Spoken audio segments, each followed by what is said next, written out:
Welcome to the slop farm. Enjoy the video. You start now. Verify the metal water reservoir model and capacity so fittings match. This prevents leaks later.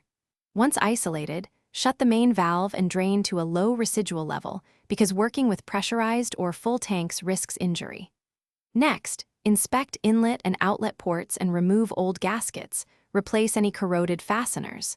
Make sure to wear gloves and eye protection and lay out tools in reach. These first actions set a clean baseline for assembly and testing.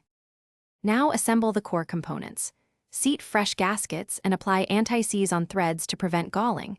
You tighten bolts to the manufacturer torque spec to avoid warping the shell. Once done, install the inlet screen and float valve so debris stays out and the float controls fill rate. Route the overflow with a slight slope to prevent pooling.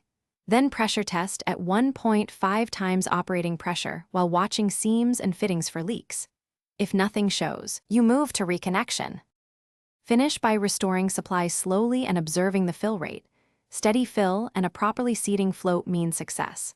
Once pressure stabilized, flush outlets for 3 minutes and take a sample to verify pH and turbidity meet standards because contamination risk is real.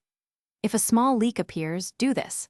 Depressurize, tighten bolts incrementally in a star pattern, replace the gasket if needed, then retest at half pressure before full service. This troubleshooting step fixes most final seal issues. Thanks for watching. Consider subscribing if we helped you today.